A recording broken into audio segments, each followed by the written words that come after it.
स्नेही बंधुओं, चर्चा मुनिराज के 22 परिसहों पर चल रही है, जिसमें से कल मल परिसह पर चर्चा हुई थी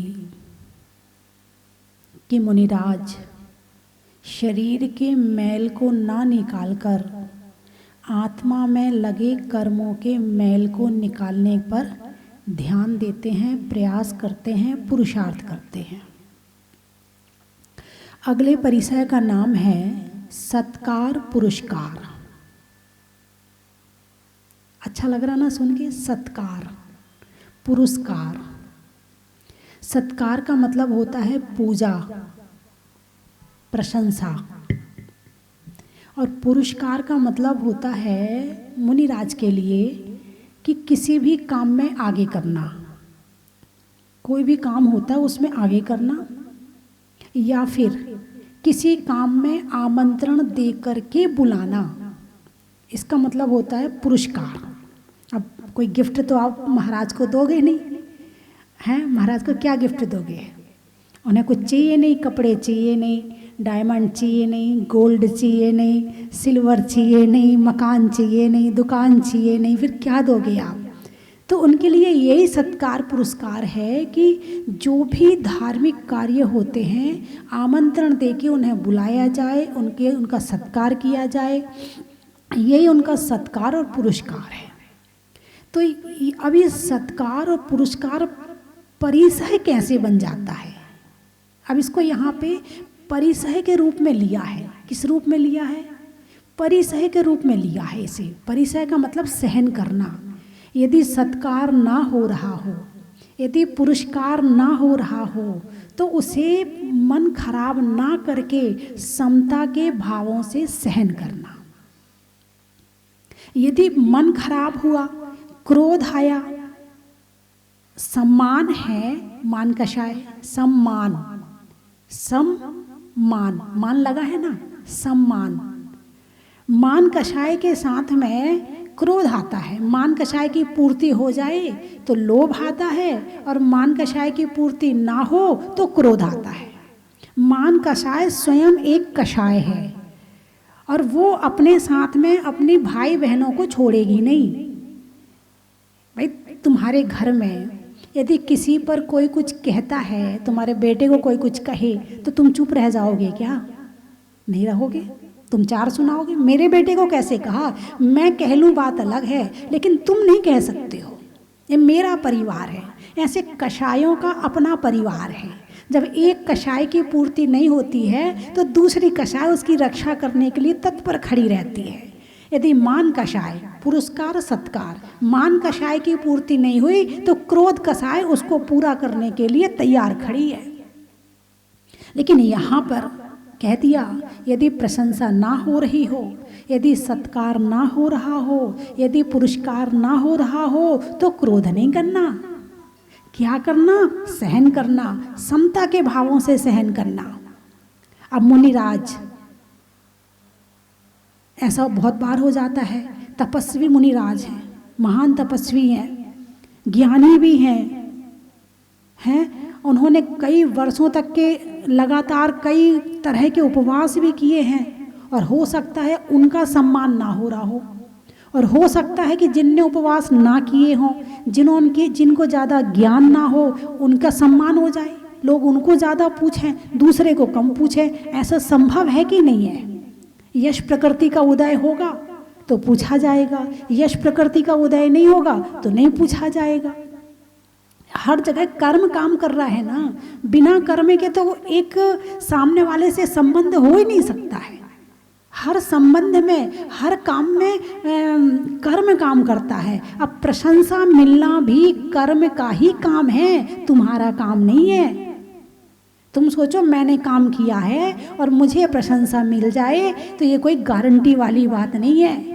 तुम्हारा काम तो केवल काम करना था, प्रशंसा मिलना नहीं मिलना ये कर्म का काम है। यश प्रकृति और अयश प्रकृति कौन सी हैं? नाम कर्म में यश प्रकृति और अयश प्रकृति। यदि यश प्रकृति का उदय हुआ तो काम नहीं करने के बाद भी प्रशंसा मिलेगी,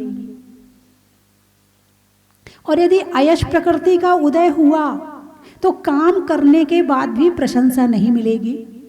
दो देवरानी जेठानी थी, उनमें से एक तो बहुत आलसी थी और एक बहुत काम करती थी, लेकिन जो काम करती थी उसे यश नहीं मिलता था, और जो काम नहीं करती थी उसका बड़ा यश था। एक दिन तो और ही गजब हो गया। घर के सारे लोग जब गए तो उस समय पर जेठानी काम कर रही थी, देवरानी कमरे से बाहर निकल के नहीं आई थी। सुबह सुबह का समय था। जब सब चले गए तो जेठानी तो जाके सो गई, और देवरानी ने फिर कमरे से निकल के दिन भर सारा काम किया, और जब थक गई काम करके तो जाके वो फिर कमरे में चली गई, और जेठानी फिर भोजन आदि के लिए, पानी आदि पीने के लिए फिर रसोई में आई। इतने में घर के सारे लोग वापस आ गए। अब बताओ घर वाले क्या कहेंगे, किसने काम किया है और कौन कमरे में सो रहा है? बताइए मुझे। जो काम करके गई है वो तो कमरे में है, देखने वाले तो यही कहेंगे कि भाई रसोई में तो मुझे यही मिली है, इसका मतलब सारा काम इसी ने किया है। तो हाँ, ये कर्म का उदय है। बहुत बार होता है कि काम कोई करता है और नाम किसी और का हो जाता है। इसमें नाराज होने वाली बात नहीं है, ये अपने अपने कर्मों का उदय है। यदि हम लड़ भिड़कर हम बता भी देंगे कि हमने काम किया है तो हो सकता है कि माना भी जाए और हो सकता है ना भी माना जाए। तुम पर यदि विश्वास होगा तो शायद मान भी लिया जाए, और यदि विश्वास ना हो तो तुम्हारे कहने के बाद भी माना नहीं जाएगा। तो ये यश प्रकृति और अयश प्रकृति, तो मुनिराज को कहा है कर्मों के उदय को शांति से सहन करना, कर्मों के उदय को समता से सहन करना। यदि यश ना मिल रहा हो, तुम्हारा सत्कार पुरस्कार ना हो रहा हो, तो तुम नाराज मत होना। आचार्य का संग है, बड़ा संग है। हो सकता है कोई नया शिष्य आ जाए और वो बड़ा योग्य है, उसका बड़ी प्रखर वाणी है और प्रखर ज्ञान है उसका, और एक पुराना शिष्य जो तपस्वी है, आचार्य उसको कम पूछें और नए शिष्य को ज्यादा पूछें, तो पुराने शिष्य से कहा तुम गुस्सा नहीं करना, तुम क्रोध नहीं करना। ये कर्म का उदय है, कर्म का उदय मान करके इसको सहन करना, समता से, शांति से, क्रोध करके नहीं तो मन ही मन में तो गुस्सा आ रहा है और ऊपर से कुछ बोल नहीं रहे हैं। घर में भी ऐसा हो जाता है। भाई 4 देवरानी जेठानी है, देवरानी ज्यादा होशियार है, यदि सास ने जरा ज्यादा पूछ लिया तो जेठानी को गुस्सा आ जाता है।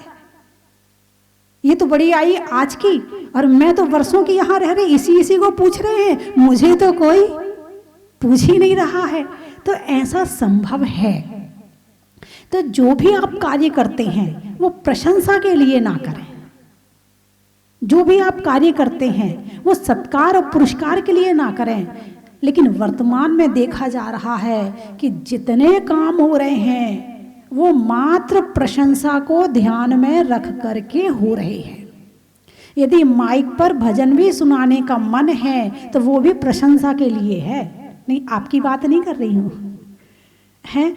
यदि प्रशंसा के लिए भजन सुनाओगे और प्रशंसा नहीं मिली तो फिर मैं तो भजन बोल रही हूँ, ये तो सारे बातें कर रहे हैं, मैं तो इतना अच्छा गाती हूँ, सुनते ही नहीं है लोग। गुस्सा आएगा नहीं आएगा? ठीक है, चलो आपने बोल लिया।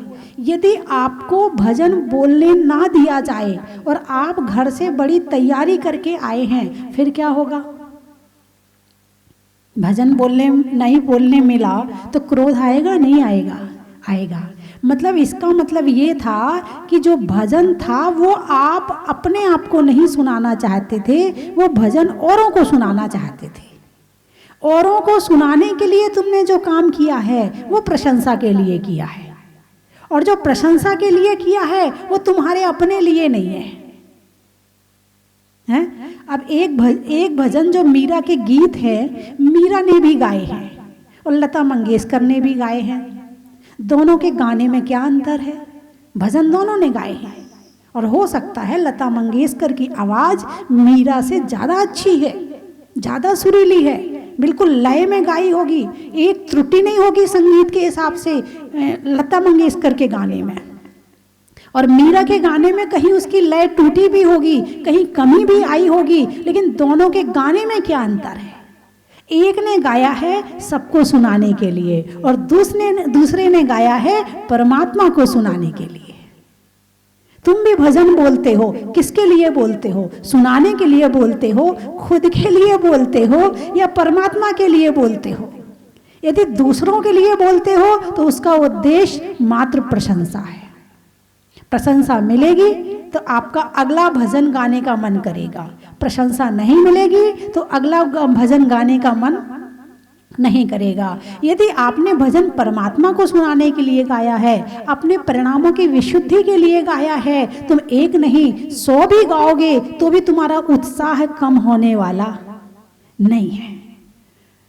जो तुमने सुनाने के लिए भजन गाया है वो दूसरों पर आधारित है। यदि दूसरों ने तारीफ करी तो ठीक है, और दूसरों ने कहा भाई ठीक नहीं गाया तो गलत है। लेकिन जब हम परमात्मा को सुनाने के लिए गाएंगे तो वहां गलत और सही का कोई मापदंड नहीं है, वहां मापदंड है केवल भावों का। तो प्रशंसा के आधार के बना करके यदि हम काम करते हैं तो उसमें दुख भी मिल सकता है, संभावना है। सुख मिले ये गारंटी नहीं है, लेकिन यदि हम परमात्मा को और स्वयं के लिए करते हैं तो उसमें सुख ही मिलेगा, उसमें दुख मिलने वाला नहीं है। ऐसे ही घर में काम करते हैं, महिलाएं भोजन बनाती हैं। भोजन बनाते हुए क्या ध्यान रहता है? अच्छा भोजन बनाना है या उनको पसंद आना चाहिए, वो तारीफ करें मेरी इसलिए अच्छा बनाना है? अरे बोलिए ना, किस लिए अच्छा बनाना है? सामने वाला कहे कि वाह क्या सब्जी बनाई है? मन में इच्छा रहती है नहीं रहती? इतनी मेहनत करने के बाद में मान लो तुमने कोई नई डिश बनाई है, इडली डोसा बनाया है, या तुमने कोई ऐसी डिश बनाई जिसमें बड़ी मेहनत लगी है और सामने वाला खा पी के चुपचाप चला गया, गुस्सा आएगा नहीं आएगा? अरे बोलिए ना, आएगा? हाँ, बस अच्छा मिला ना, डकार के चले गए। हाँ, जरा सा नमक कम होता ना फिर चिल्लाना शुरू कर देते। यानी कि प्रशंसा ना मिले तो भोजन बनाने का उत्साह भी कम हो जाता है। हम भोजन भी बनाते हैं तो प्रशंसा के लिए, अच्छा भोजन बनाना है प्रशंसा के लिए, अच्छे कपड़े पहनना है प्रशंसा के लिए, अच्छा दिखना है प्रशंसा के लिए, हैं स्कूल में प्रथम आना है, मुझे इस बार टॉप करना है प्रशंसा के लिए, मैं पढ़ूं अच्छा, मैं ज्ञानवान बनूं अच्छा, इसलिए नहीं पढ़ना है, मुझे टॉप करना है, स्कूल में कुछ करके दिखाना है, सामने वाला जरा कुछ मान ले मुझे, सामने वाला कुछ मेरी तारीफ करे तो कोई काम बात है, नहीं तो मेरा क्या पढ़ना लिखना सब बेकार है।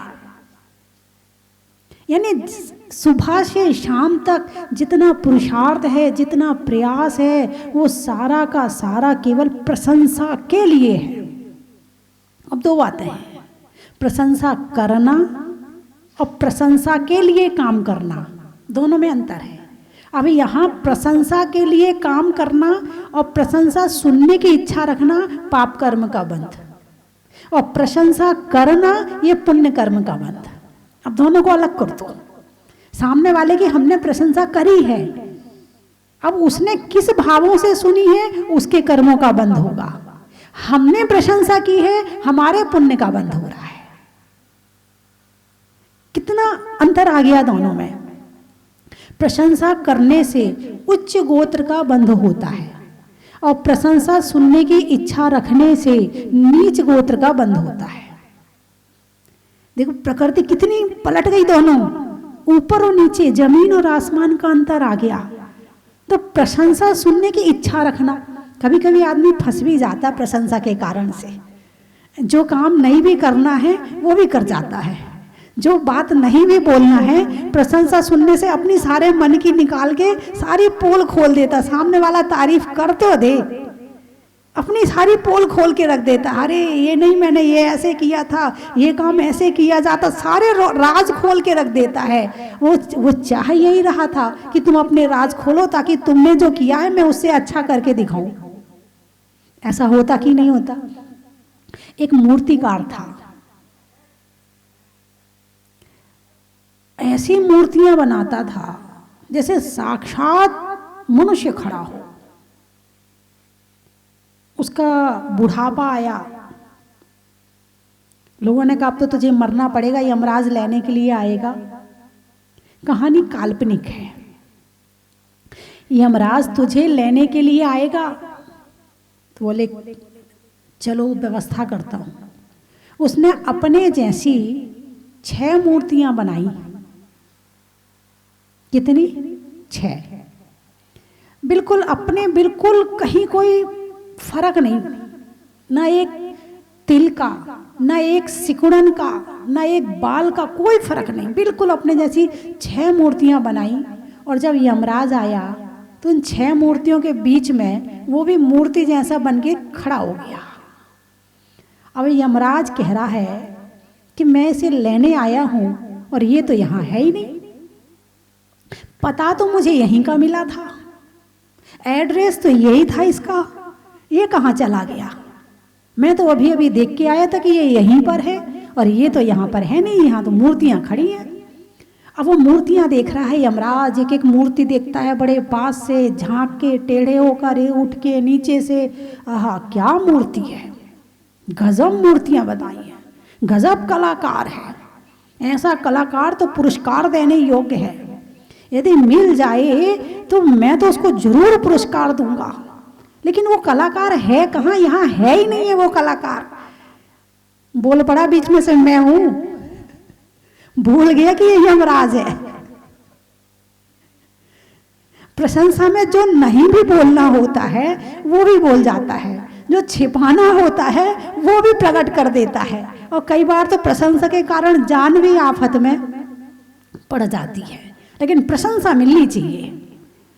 बड़े बड़े जोखिम वाले काम करते हैं लोग, बड़े ऊंचे से कूदना शुरू कर देते हैं, आग लगा के घूमना शुरू कर देते हैं, कांच खाना शुरू कर देते हैं, पता नहीं कौन कौन से काम करते, किस लिए? केवल प्रशंसा के लिए। खतरे से खतरे वाला काम शुरू कर देते हैं, किस लिए? केवल प्रशंसा के लिए, प्रशंसा सुनने की इच्छा के लिए। और फिर भी मिले और ना मिले कोई जरूरी नहीं है। जो करना अपने लिए करना, क्योंकि दूसरों के लिए करे तो उससे हमारा भाव सुधरे या ना सुधरे ये कोई जरूरी नहीं है। बहुत दिन पहले, अभी तो मैंने कई वर्षों से अखबार नहीं पढ़ा है, कभी कभी पहले पढ़ लेती थी, तो उसमें आया था कि कोई सुरैया गायिका थी। सुरैया पुरानी गायिका, पुराने लोग जानते होंगे, बड़ी फेमस थी उस समय पर। उसके समान कोई गाने वाला नहीं था, बड़ी प्रशंसा होती थी उसकी, बड़ी तारीफ होती थी उसकी। उसका आया था कि वो अपने घर में अंत समय में अकेली रहती थी, उसके साथ में कोई भी नहीं था। और जब वो मरी तो 7 दिन तक किसी को पता भी नहीं चला। जब बाहर बदबू आई तब पता चला कि वो मर गई है।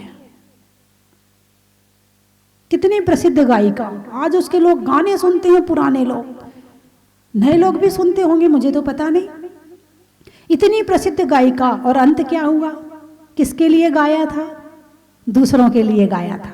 यदि अपने लिए गा लिया होता तो शायद ऐसा अंत नहीं होता, कुछ अच्छा वाला हो जाता। 7 दिन तक देह सड़ रही है, उसकी शरीर सड़ रहा है, कोई पूछने वाला नहीं पानी को उसको। तो प्रशंसा के लिए पूजा मत करना, प्रशंसा के लिए भक्ति मत करना, और प्रशंसा के लिए धर्म की सेवा नहीं करना, प्रशंसा के लिए साधुओं के काम नहीं करना। जब बड़े बड़े साधु आते हैं तो लोग चौंका लगाना चाहते हैं, है ना, महाराज हमारे यहाँ आ जाएं। हैं जब महाराज, बड़े महाराज पड़गाहन के लिए निकलते हैं, सारे लोग हे महाराज नमोस्तु, हे स्वामी नमोस्तु, और छोटे महाराज आए, हे स्वामी नमोस्तु नमोस्तु नमोस्तु। भाई बड़े महाराज के लिए इतना क्यों और छोटे महाराज के लिए इतना क्यों? इसका मतलब ये है तुमने चौका लगाया है तो प्रशंसा के लिए लगाया है। बड़े महाराज आएंगे, लोग हमें देखेंगे, हमारा नाम लगेगा, अरे आज उनके यहाँ तो बड़े महाराज का आहार हुआ, हमारी तारीफ होगी। छोटे महाराज आएंगे तो कौन पूछने वाला है? तुम्हारी आहार दान की भावना कम है और प्रशंसा की भावना ज़्यादा है। सेवा की भावना कम है और आहार दान की भावना ज़्यादा है। कोई छोटे से छोटा ब्रह्मचारी भी आ जाए और तुम कहो कि चलो ब्रह्मचारी जी हमारे घर में भोजन करना, उनको कोई देखने वाला नहीं, उनको कोई पूछने वाला नहीं, तो फिर आपको कौन पूछेगा? लेकिन फिर भी यदि आपने किया है तो ये आपने भावों से किया है, ये आपने भक्ति से किया है। जितनी रुचि, जितना उत्साह है बड़े महाराज के लिए है, उतना ही उत्साह है यदि छोटे महाराज के लिए रहे तो समझना कि आपके अंदर भावना आहार दान की है, सेवा की है, भक्ति की है। और भावना कम हो गई तो समझना, नहीं मैं कुछ नहीं कह रही, आप समझ जाना। बंधुओं, प्रशंसा करना, मैंने कई बार कहा कि प्रशंसा करना बहुत अच्छी बात है। प्रशंसा करने वाले के दुश्मन कम होते हैं और निंदा करने वाले के दुश्मन ज़्यादा होते हैं। वो पीठ पीछे करता है, और ये धरती तो गोल है ना, घूम के तो पहुंची जाती है उसके पास में बात, और लोग तो फिर पेट में पचाते थोड़ी हैं। बस कोई कह बस दे किसी की बुराई किसी से, वो जब तक 4 जनों से नहीं कह लेगा उसको चैन नहीं पड़ने वाली है। वो दरवाजे से बाहर नहीं निकला कि उसका फोन का नंबर डायल हो जाता है, वो तेरे लिए ऐसा कह रहा था है। यदि पूरे गांव में बात पहुंचानी हो तो एक महिला से कह दो। नहीं, पुरुष भी पीछे नहीं है, हाँ पुरुष भी पीछे नहीं है इस मामले में। राजनीति गंदी होने का कारण मुख्य एक ये भी है। एक महिला से कह दो, देख बहन तुझे अपना समझ के कह रही हूँ, तू किसी से मत कहना, पूरे गांव में शाम तक बात हो जाएगी और वो किसी से कहेगी नहीं। तू किसी से मत कहना, तू किसी से मत कहना, तू किसी से मत कहना, और पूरे गांव में बात हो जाएगी निंदा की बात। और यदि प्रशंसा की बात होगी तो वो तो कहने वाले नहीं है कि उसने तेरी तारीफ करी है, उसने तेरी प्रशंसा करी, वो कहने वाले नहीं है। वो कह दिए तो वो उसका मित्र बन जाएगा, निंदा करेंगे तो उसका दुश्मन बन जाएगा, हमें खुशी मिलेगी। और यदि हमने ये बता दिया कि उसने तेरी प्रशंसा करी है तो वो उसको और ज़्यादा चाहेगा, और ज़्यादा उसका मित्र बन जाएगा, और ज़्यादा मित्र बन जाएगा तो मुझे कौन पूछेगा। तो प्रशंसा वाली बात तो बताने वाले हैं नहीं है, और निंदा वाली बात जरूर बताएंगे। यानी हम उच्च गोत्र का बंध का काम कम करते हैं और नीच गोत्र के बंध का काम ज़्यादा करते हैं। हर समय हम बीज बो रहे हैं और हर बीज के पेड़ बनेंगे और हर पेड़ का फल हमें ही खाना पड़ेगा। ये सोच के रखो। हर बीज बोते समय, हर बात बोलते समय, हर कार्य करते समय उसका फल हमें ही मिलेगा। ऐसा विचार मन में होना चाहिए। तो प्रशंसा के मामले में तो कई बार मैं नियम भी देती हूँ कि आपको एक दिन में 5 लोगों की प्रशंसा करनी है।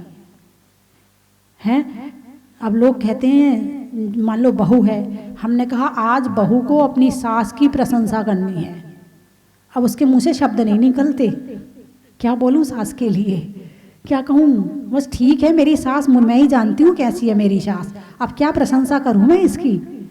भाई कुछ भी कर देना, उनके अंदर क्या कोई गुण नहीं है। संसार में ऐसा कोई वस्तु या व्यक्ति नहीं है जिसके अंदर गुण ना हो। हमारी दृष्टि कमियां देखने की है, इसलिए हमें गुण नजर नहीं आते हैं।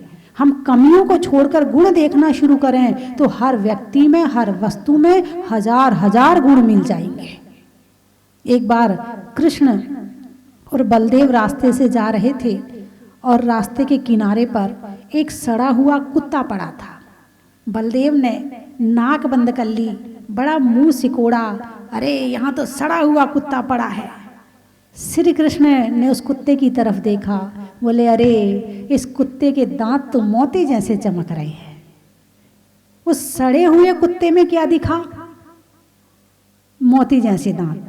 जब एक सड़े हुए कुत्ते में मोती जैसे दांत दिख सकते हैं तो जीते जागते मनुष्य में क्या कोई गुण नहीं होगा? अरे बोलिए ना, होगा ना। हमारी नजर चाहिए देखने के लिए। यदि हमारे पास गुणग्राही नजर है तो हम अवगुणों के बीच में से भी गुण निकाल लेंगे, और यदि कमी देखने वाली दृष्टि है तो हम गुणों के बीच में से भी कमियां निकाल लेंगे। यानी वर्तमान में मनुष्य की नजर कमी देखने की कितनी ज्यादा है वो आपको बताती हूँ। एक व्यक्ति ने एक चित्र बनाया और एक चौराहे पर टांग दिया, वहीं पास में एक पेंसिल भी रख दी कि इसमें यदि कोई कमियां हो तो कृपया आप निशान लगा दें।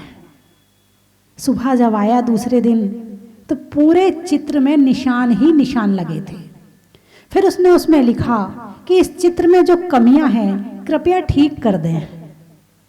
अब आप बताइए ठीक हुई होंगी या नहीं? नहीं हुई होंगी। बिल्कुल समझदार है आप, बहुत समझदार है। यानी कमी ठीक करने का जिम्मा हम ठेका हमारा थोड़ी है, हमारा ठेका तो केवल कमी निकालने का है। सामने वाले से लेना नहीं, देना नहीं, सामने वाले से रिश्तेदारी नहीं निभानी, सामने वाले से मिलना जुलना नहीं, कुछ मतलब नहीं, मगर कमी निकालने के लिए कह दो 1 मिनट में निकाल देंगे। अब आप मोदी जी को जानते नहीं, पहचानते नहीं, केवल दूर से उनके काम को देखकर उनकी कमी निकाल लोगे या प्रशंसा कर लोगे। कमी नहीं भी यदि तुम उनके विरोधी पार्टी के हो, उनमें कमी नहीं भी होगी तो तुम कमी निकाल लोगे। और उनमें गुण जितने हैं तो गुणग्राही को गुण नजर आएंगे उनके अंदर। जैसी दृष्टि वैसी सृष्टि। जैसा हमारा मन होता है वैसी हमें सामने वाली वस्तु नजर आती है। अब इस तीर्थ पर आकर लोगों को बड़ा अच्छा लगता है। जैसा कि अभी सुरेश जी ने बताया कि दिसंबर में आए थे, दिसंबर के बाद अब आना हुआ है। इनके भाव, दिल, आत्मा यहाँ से बहुत जुड़ी हुई है, मुझे मालूम है। ये जब भी आते हैं तो इनके चेहरे से नहीं, मैं शुरू से जब ये पहली बार आए थे मैंने इनसे कुछ नहीं कहा था कि आपको यहाँ कुछ करना है या आपको कुछ देना, कुछ नहीं कहा था, कुछ भी नहीं कहा था। और ये अपने आप आकर बोले थे माता जी आप बताओ कि मुझे क्या करना है यहाँ। तो इस तरह से गुणग्राही दृष्टि वाला, गुण देख करके और अपने आप करने की भावना रखता है। और कमी देखने वाला, भाई यहाँ हमारा कुछ ऐसे भी होंगे पैसा देने के बाद नहीं हमारा मन नहीं है यहाँ लगाने का, हम तो कहीं और लगाएंगे, हमारा तो वापस दे दो, ऐसे भी होंगे हैं। कमी देखने वाला कमी देखेगा, कमियां नहीं होंगी तो जबरदस्ती की कमी निकाल करके मुद्दा भी बना सकता है, और नहीं तो गुणग्राही दृष्टि वाला गुण को देखकर अपना पुण्य बढ़ा सकता है। बंधुओं, संसार में सभी तरह की वस्तु है, सभी तरह का बाजार है, सभी तरह के लोग हैं, सभी तरह के भोजन हैं, सभी तरह के त्रयंच पशु पक्षी हैं। इन सबके बीच में रह करके हमें अपनी दृष्टि कैसी बनानी है, ये हमारा अपना निजी निर्णय होता है। ये हमारी अपनी सोच होती है, ये हमारे अपने विचार होते हैं। संसार में फूल भी हैं और कांटे भी हैं। अब हम अपने दिमाग में क्या इकट्ठा करते हैं, अच्छे विचार या दूसरों की कमियां? यदि दूसरों की कमियां, निंदा, बुराई इकट्ठे कर रहे हैं, मतलब इस संसार रूपी बगीचे में से हम कांटे इकट्ठे कर रहे हैं। और अच्छे विचार, अच्छे गुण, दूसरों की अच्छी भलाई यदि हम वो इकट्ठी कर रहे हैं तो समझना इस संसार में हम फूल इकट्ठे कर रहे हैं। और जो कुछ इकट्ठा करोगे वो दिमाग में रहेगा। यदि दिमाग में फूल रहेंगे तो दिमाग में प्रसन्नता की खुशबू रहेगी, और यदि दिमाग में निंदा, बुराई, चुगली रहेगी तो फिर वो कांटे ही चुभते रहेंगे। उसको ऐसा कहना है, उसको ऐसा बोलना है, उसने ऐसा कह दिया, उसको ऐसा बोल दूंगा, उसको ऐसा दिखा दूंगा, उसको ऐसा करके बताऊंगा, दिमाग में यही रहेगा। तो मेरी बात आपकी समझ में, अरे बोलिए ना, आई या आ गई? आ गई? सुरेश जी गई? आई? चलिए आप समझ गए। तो कहने का अभिप्राय मेरा ये है कि संसार में कितने दिन के लिए आए हैं। जाते समय कभी कभी हो सकता है कि यदि आप कभी जा रहे हों तो आप दूसरे को टाटा करते हो, बाय बाय करते हो, है, जाके फ़ोन कर देते हो, सब कर लेते हो, लेकिन जब इस शरीर को छोड़ कर के आत्मा जाएगी तो ये जरूरी नहीं है कि बाय बाय और टाटा करने का समय भी मिल जाए। ये जरूरी नहीं है कि वो ये कह भी पाए कि मैं जा रहा हूं। इतने क्षण भंगुर जीवन को पाकर के यदि हम इसका उपयोग ना कर पाए तो समझना मिलना और नहीं मिलना बराबर हो जाएगा। इसीलिए जो मैंने अभी बात कही है कि हम काम करें, खूब उत्साह के साथ करें, लगन के साथ करें, भक्ति के साथ करें, श्रद्धा के साथ करें, लेकिन करें अपने को ध्यान में रखकर, प्रशंसा को ध्यान में रखकर नहीं। एक चित्रकार था, तो वो चित्र बनाता था, बहुत सुंदर चित्र बनाता था, और एकाएक उसके मन में आया कि मुझे चित्र बनाना छोड़ना है। उसने छोड़ दिया। लोगों ने आके उससे निवेदन किया, भाई तू इतने अच्छे चित्र बनाता, इतनी सुंदर पेंटिंग करता, क्यों छोड़ दिया? बोले मैं तुम्हारे लिए थोड़ी बनाता था, मैं तो अपनी खुशी के लिए बनाता था, इसलिए बनाता था। मैं तुम्हारे लिए बनाता तो शायद इतना अच्छा बनने वाला नहीं था, और मेरा मन नहीं है तो अब नहीं बनाऊंगा। मैं तुम्हारे लिए नहीं करूंगा, जो करूंगा अपने लिए करूंगा। तो बंधुओं, निश्चित है कि जीवन में सब कुछ मिलेगा, लेकिन हमें क्या इकट्ठा करना है वो हमारी अपनी सोच है। तो वही इकट्ठा करें जो अच्छा हो। करने में अनुशंसा का, नहीं करने में शंका का, और करने में सबकी प्रशंसा का।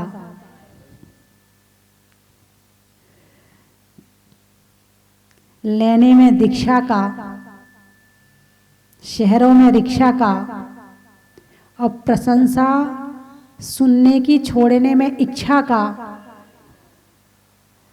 हिंदी में मात्रा का, स्कूल में छात्रा का, और आज आपकी जहाजपुर की यात्रा का।